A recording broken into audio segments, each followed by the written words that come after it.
Selamat petang, salam sejahtera. Baru 1 hari selepas Azam Baki disambung kontraknya menjadi ketua SPRM, sudah banyak perubahan, sudah banyak kekuatan, sudah banyak perkara yang boleh kita katakan terbaik.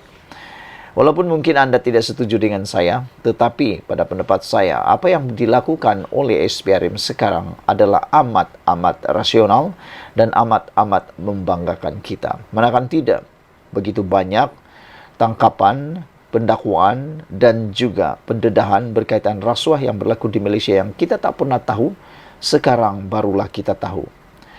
Terkini Azam Baki mengatakan, kalau anda tak suka dengan saya, itu masalah kamu, kata Azam Baki.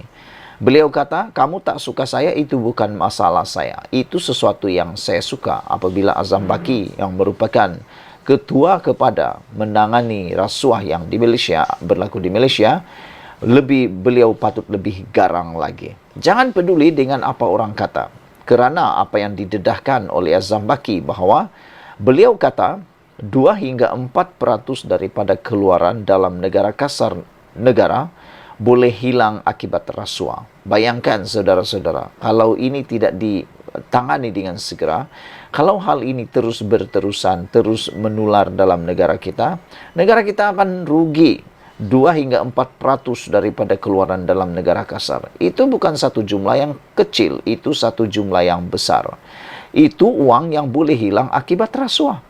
Jadi kita sepatutnya bertindak dengan lebih agresif dan kita sepatutnya menyokong tindakan Azam Baki untuk menumpukan kes kepada kepentingan awam untuk mengurangkan ketirisan. Azam Baki mendedahkan bahawa setiap tahun 2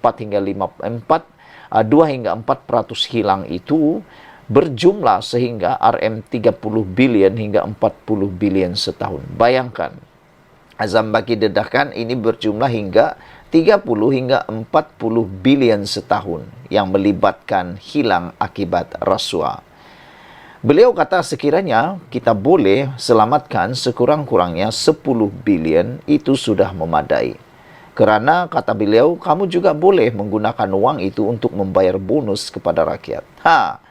Kepada mereka yang menunggu-nunggu bonus setiap tahun, terutamanya para penjawat awam, kita harus mengerti bahawa perbuatan rasuah itu sebenarnya telah pun menyebabkan bonus yang kita sepatutnya dapat lebih banyak telah disakau oleh orang-orang yang makan rasuah. 10 bilion saja kalau dapat ditangani, itu sudah dapat memadai dan cukup untuk membayar bonus kepada rakyat. Betul lah tu. Ini satu perkara yang kita sokong. Ini satu perkara yang harus kita sokong.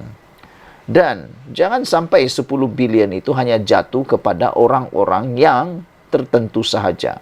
Rakyat Malaysia memerlukan 10 bilion itu untuk meneruskan hidup. Dan saudara-saudara, apa yang didedahkan oleh SPRM pada ketika ini amatlah mengejutkan kita. Apabila SPRM kata, SPRM hanya ikut undang-undang, bukan menekan atas faktor politik. Suruhanjaya Pencegahan Rasuah hari ini menegaskan bahawa setiap tindakannya sama ada semasa proses siasatan atau selepas pertuduhan adalah mengikut peruntukan undang-undang. Berdasarkan prinsip bebas, telus dan profesional, serta tidak sesekali bertujuan menekan mana-mana individu atas faktor politik. Dalam kenyataan hari ini, berhubung dakwaan seorang bekas menteri bahawa SPRM sengaja mengada-adakan siasatan bagi tujuan pertuduhan untuk mencemarkan namanya, SPRM berkata kenyataan tersebut adalah tidak benar sama sekali serta telah menjejaskan imej Suruhanjaya. Semalam, bekas Menteri Dalam Negeri Datuk Seri Hamzah Zainuddin mendakwa kes pertuduhan membabitkan ahli perniagaan SIM Choo Tiam yang turut mengheret namanya jelas bertujuan untuk merosakkan nama baiknya, Bersatu dan Perikatan Nasional. Hamzah turut mengesahkan beliau dipanggil SPRM semalam bagi memberi keterangan berkaitan satu kes pendakwaan membabitkan ahli perniagaan itu di Mahkamah Session Kuala Lumpur pada hari yang sama. SPRM ingin menegaskan bahawa semua siasatan yang dijalankan adalah berdasarkan maklumat serta bukti-bukti sahih yang diperoleh oleh Suruhanjaya ini.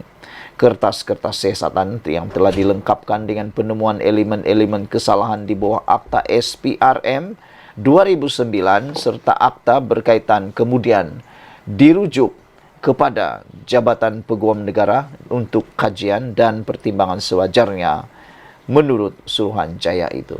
Saudara-saudara sekalian, saya sangat setuju dengan kata-kata daripada SPRM ini bahwa SPRM harus ikut undang-undang dan bukan menekan atas faktor politik.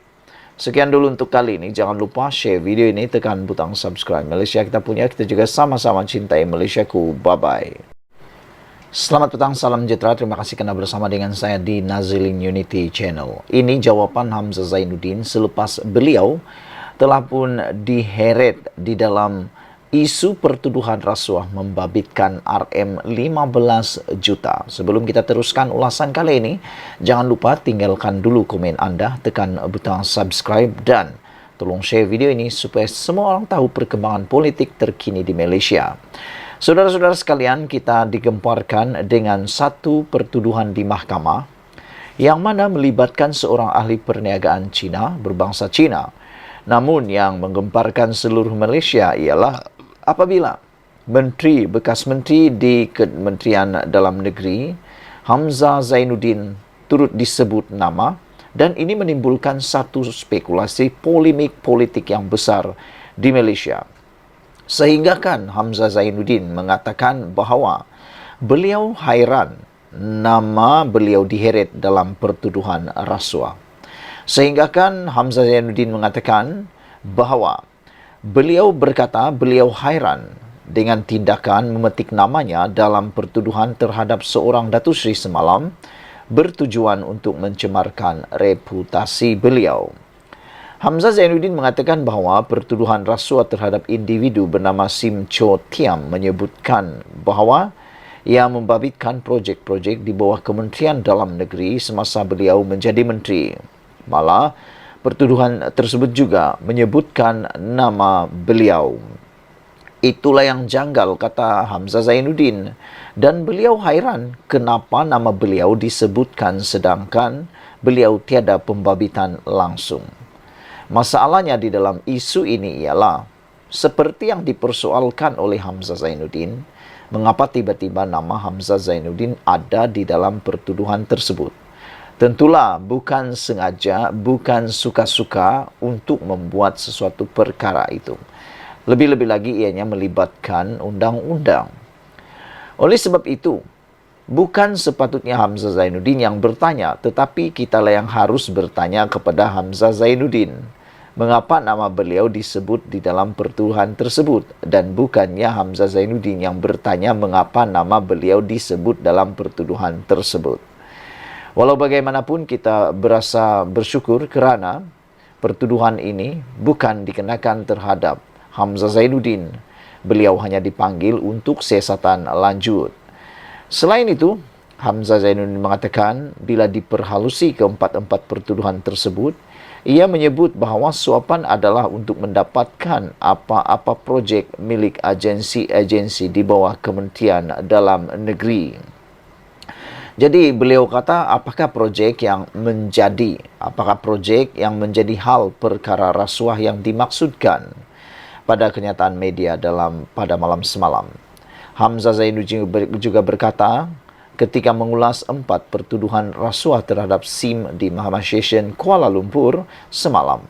Atas 1 pertuduhan meminta dan 3 pertuduhan menerima rasuah membabitkan 15 juta ringgit yang kononnya berlaku 2 tahun lalu. Berdasarkan 4 pertuduhan rasuah, lelaki berusia 63 tahun itu didakwa melakukan kesalahan itu antara Jun dan Julai 30, 2021 sebagai dorongan untuk Hamzah yang ketika itu Menteri Dalam Negeri semasa pentadbiran Perikatan Nasional untuk membantu Asia Coding Center Sdn Bhd untuk mendapatkan sebarang projek daripada agensi di bawah kementerian berkenaan. Hamzah juga menyoal kenapa kendaraannya dirakam pada petang semalam bermula kira-kira jam 4.30 petang hingga 7 malam oleh pegawai SPRM selepas pertuduhan kertas SIM telah dibawa ke mahkamah.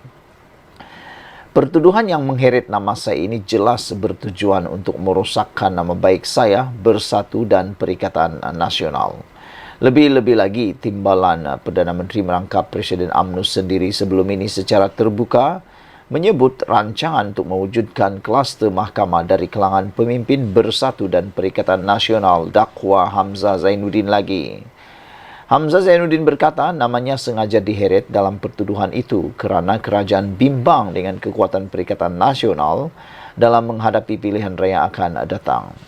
Saya juga faham ada pihak tertentu yang panik dengan kedudukannya yang sedang goyah ketika ini, tetapi janganlah bertindak sehingga menyebabkan rakyat merasakan SPRM boleh diperalat oleh pemimpin tertentu, kata Hamzah Zainuddin.